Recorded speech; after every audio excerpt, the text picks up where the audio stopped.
Hello and welcome to the LLG vlog, your fortnightly roundup of local government law and practice. You're with me, Dennis Hall, LLG Bulletin Editor, and as usual, Helen Bennett, LLG's Executive Director of Policy and Governance. Helen, great to see you. Great to be here, Dennis. Always lovely to spend time with you. Well, it's nice and sunny here in northeast England, Looks it. so we can have a nice bright start. But first, we end our current run of vlogs before the summer with a look at police reform and its implications for local authorities. There is that phrase, Helen, what goes round comes round. And that phrase does resonate during the whole course of this item, as Mm, members will see. Until 2012 to 2013, police authorities oversaw the operation of each of the 43 forces in the UK. The typical governance model involved local authorities taking a lead responsibility to support the running of these police authorities. Indeed, it was one of the roles that I had in my time at Gateshead Council. Now, these organisations were abolished in 2012 and replaced with directly elected police and crime commissioners, or as they came to be known, PCCs. yeah, I mean, under the current arrangements, their roles can be undertaken either by a police and crime commissioner, PCC, or, of course, a directly elected mayor of a combined authority, or I think also the mayor of a combined county authority.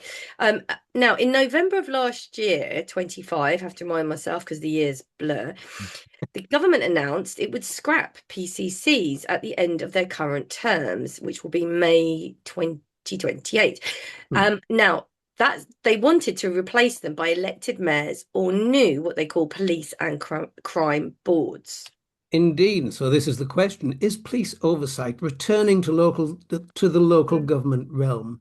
Are we going, indeed, full circle? Today we will take a look at what these reforms may actually mean for local authorities. Mm. Well, let's take a look at what they do now, shall we? What do PCCs do now? Well, the main responsibility and mayors delivering PCC functions are they set an annual budget for the police force, they appoint a chief constable, they set a 5-year police and crime plan, and they commission victim services as well.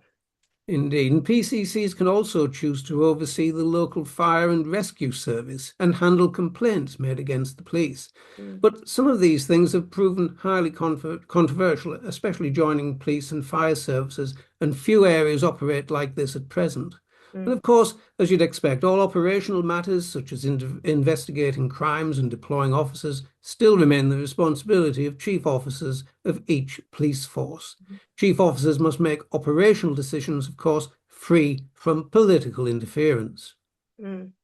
I think there's also criticism of all different police forces as well, isn't there?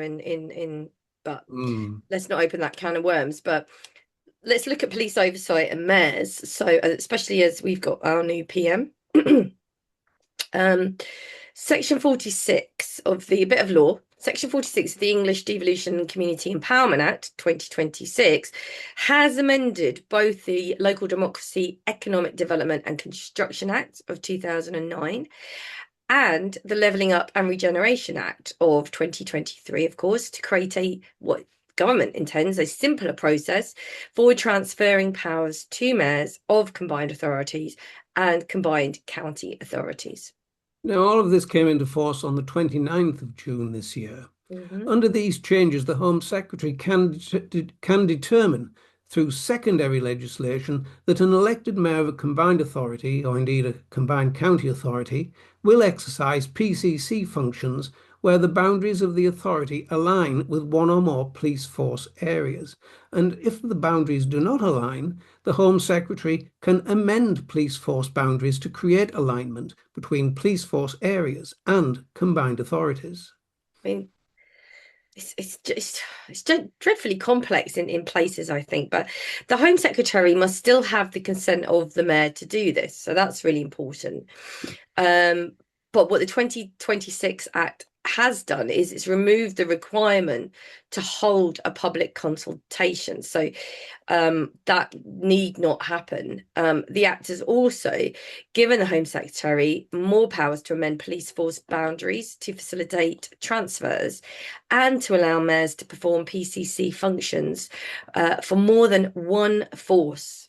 So that's something else as well. Mm.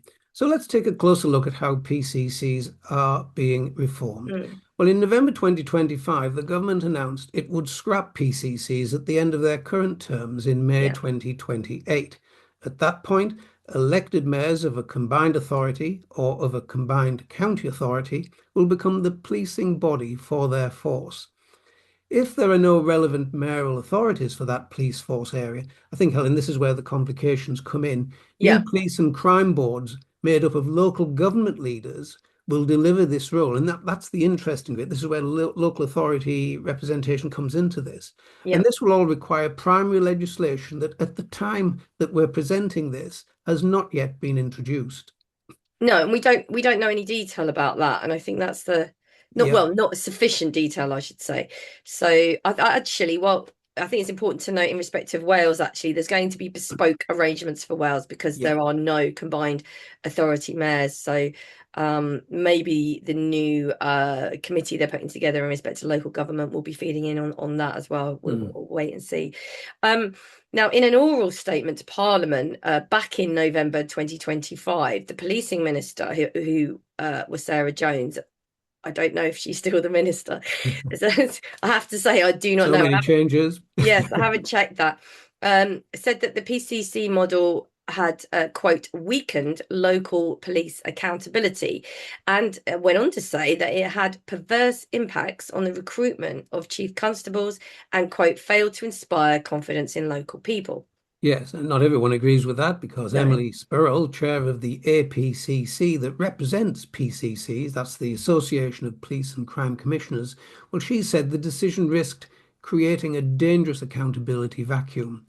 And the reform of PCCs links to other things, of course, that the government is planning, and indeed the new government is planning. The announcement aligns with the government's wider plans to, again, using that word, align public service boundaries with Mm. mayoral combined authorities. Now, this is important. The English Devolution and Community Empowerment Act 2026 makes it easier for the Home Secretary now to transfer policing oversight functions from PCCs to combined authority mayors. Now, this could lead to more mayors taking on PCC functions before the abolition of PCCs in 2028. Well, that's a good point, actually, Dennis. It Mm. it could. I mean, in the King's speech uh, this year, the government did commit to legislate to abolish PCCs via a police reform bill. It was. Um, as of now, as of this recording, we're on the 27th of July, that a bill's not been published, unless I Mm. missed it at breakfast. I don't think it has been. So the bill it might also implement other measures proposed in the government's police reform white paper, and that was entitled From Local to National, a new model for policing. That was published in January of this year, if anybody wants to Yep. take a look. So these include proposals to actually merge existing police forces into larger forces. Yeah, all of these things will eventually join together. So let's look at some more implications for local authorities. Well, Helen, as you say, it's too early to say what the detail will be. Mm. No legislation has yet come forward, but reform has begun, as we've described, with the powers to transfer PCC functions to mayors, and that could happen before 2028. Mm. But it is reasonable, I think, Helen, to speculate that local authorities will once again have a supporting or lead role function in supporting mayors and local authority representatives with the new police and crime boards in a manner similar to what has gone before. There may well be scope, too, for overview and scrutiny committees to take on a modified role in relation to police oversight. But we will have to see. That's all speculation for now. It is, but I think I think you're right about the role of local authorities moving forward. I think there's a how will I put it, vexed issue of funding, or Yes. more precisely, additional funding. I think the cost of support for police oversight has been a big issue in the past for local authorities. The LGA reported back in 2020 that many councils were subsidising the work of their police and crime Indeed. panel, actually. And the LGA at that time called for more funding to ensure that there was enough money to run the panel without using funding from other parts of the local authority budgets. And we don't want to return to that. No, indeed. Now, this is all interesting in light of the government changes in the recent past, the last 10 days or so. So, Yes. what do you think are the big issues that might be happening around that? Do you think there will be changes Well, as a result?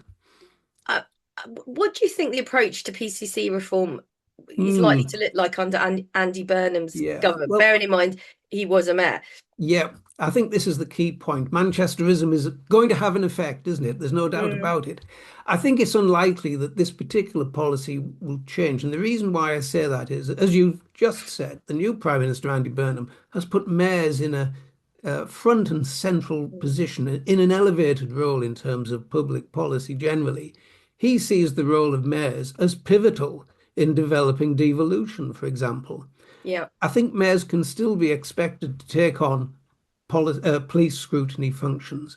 But of course, we will report further on all of this in the bulletin as things develop further. absolutely. Well, let's not be too sad about this, Helen. This is all for this episode. But we will see everyone next time. But that next time will be after our summer break during August. I Hmm. hope everyone has a lovely holiday during their August period, during the August period. But the vlog will return during September. Absolutely.